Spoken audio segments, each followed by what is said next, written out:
Hey guys, so today I'm going to film a chit chat beauty video. I haven't done one of these in a very long time.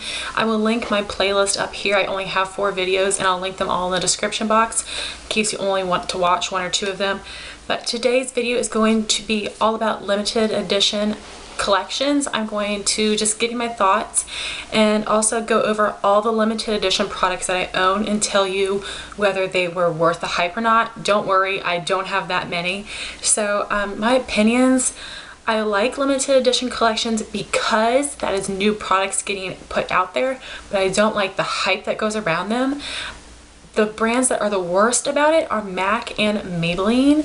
For instance, the new Maybelline matte color tattoos, I have been looking everywhere for a month. I've not been able to find them yet, but the display has 2 of each color tattoo. Are you kidding? Maybelline, you know how many people are going to be looking for these. You know that. And you're going to put 2 of each color in your display? That is just ridiculous to me. Seriously, that is so ridiculous. Why only 2? Why are you going to do that to us, people who are searching everywhere? That's what we've been asking for. You've finally given it to us. First off, I feel like some of the most amazing products, like a lot of things from Maybelline that are so amazing, are limited edition. Why won't you put those things in your permanent collection?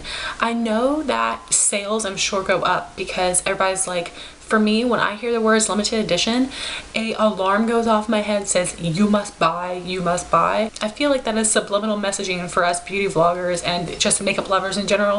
You feel like you need to get everything that's new, it's limited edition, and it's gonna be the craze, and you better get it because there's only limited quantity, so it's gonna be gone. And I have very few limited edition MAC products because, first off, I don't have a counter anywhere near me, so it means I have to buy things online.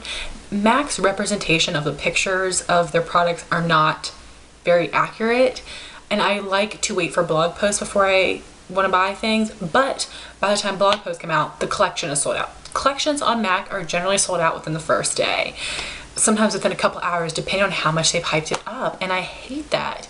MAC does have a really good like, they have like a large quantity on their site, I believe, but they do still sell out really quickly. And like, for instance, Right for Love blush, I have been kicking myself in the butt for not buying that, and I wish I got it. Some people rave about it, and I've looked for it on eBay and Amazon, and it's going for $100. Really? They generally cost 25 bucks since it's limited edition.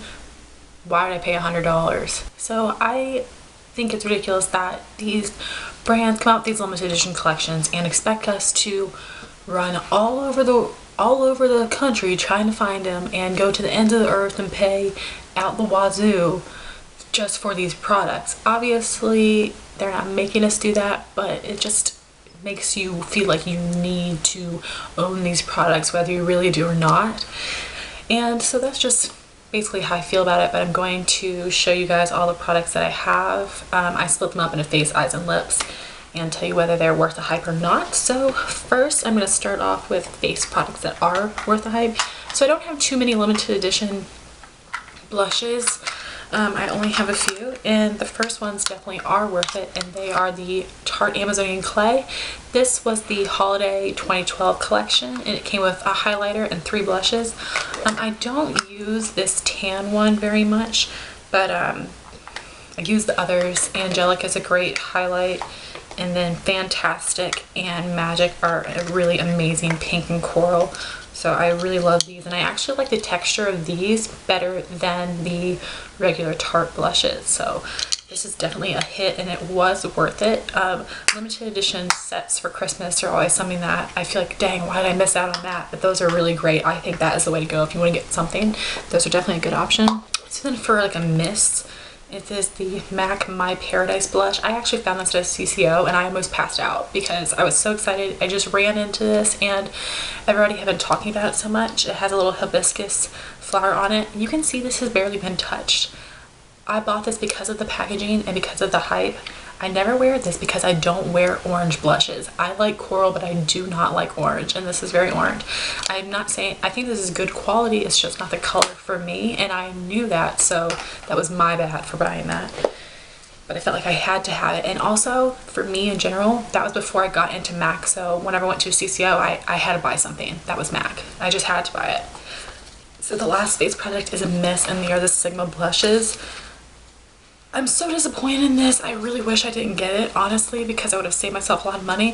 I think that they're pretty, but they're not that pigmented. I feel like they blend away really easily, and they're definitely not my favorites at all. I like my blushes from the Balm and MAC and e.l.f. much better. Okay, so now moving on to eyes. I actually have a ton of bases and actually a couple palettes as well.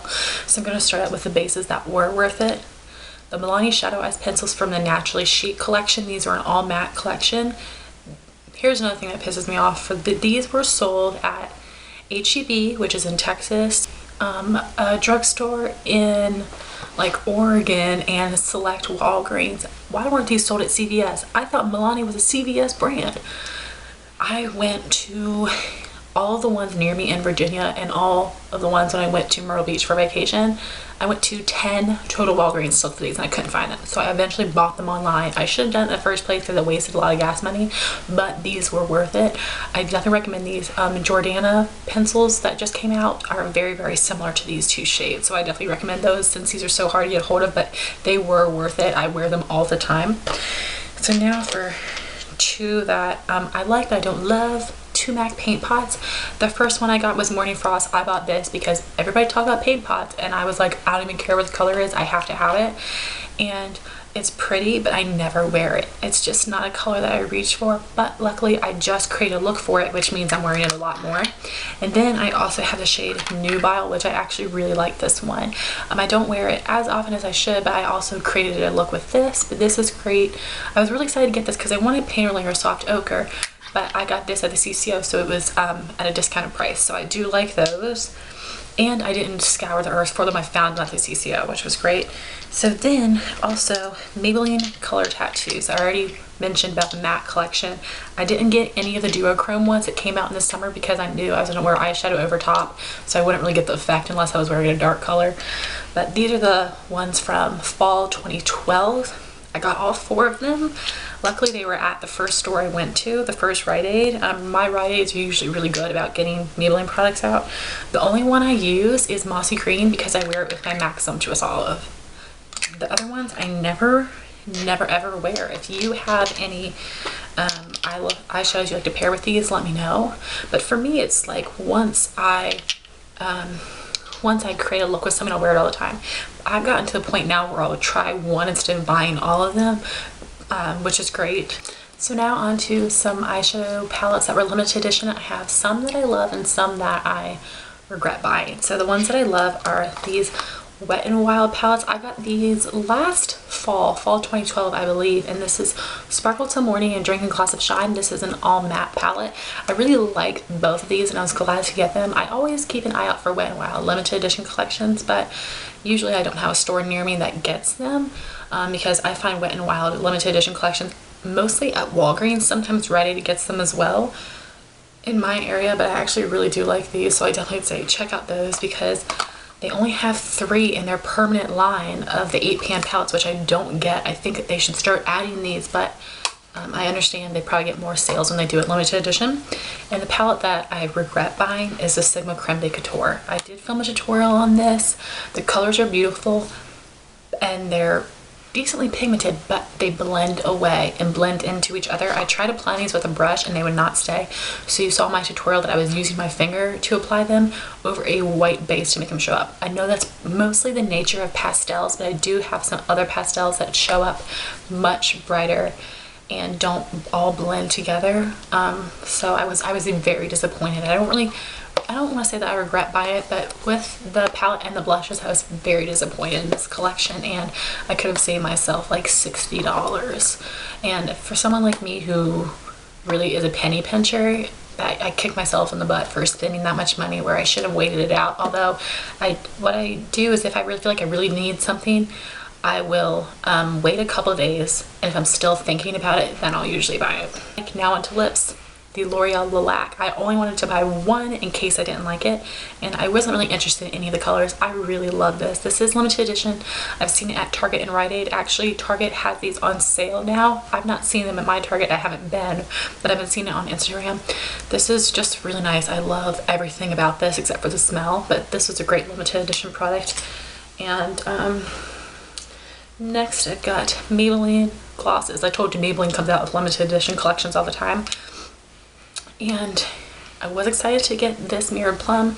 Not so much this Coral Heat, because this is pretty much identical to Revlon Coral Reef. So I was so bummed to have two of pretty much identical glosses. But I like the limited edition colors better than the ones in their permanent collection personally. But the glosses in general are great. So then I have another lip gloss set. I got this from the Bare Essentials outlet a couple years ago, and it was only $10, and these are Buxom lip glosses. I think this is the way to go because I know I will never ever finish a lip gloss. So if I can get them in minis, I'm all for it. There's a lot of sets like this right now for Christmas at Sephora. And then another lip set that I got is the Tarte LipSurgence. I got this last Christmas as well, so holiday 2012. And the price of this was only a little bit more than the price of one or two LipSurgence. And I really don't use any of them except for Expose. But today I'm wearing Enchanted. I really like this. I think it's a really pretty berry red. So I do like these. I don't reach them as much as I would like to, but I don't regret having these. So those are my thoughts on limited edition collections. Pretty much I really like them because I love new products being put out there. It's new things to try, but I don't like the hype that's around them because I'm either kicking myself for buying them or kicking myself for not buying them is how I feel about that. So I really hope you guys enjoy this. Please rate, comment, and subscribe, and I'll talk to you soon. Bye guys.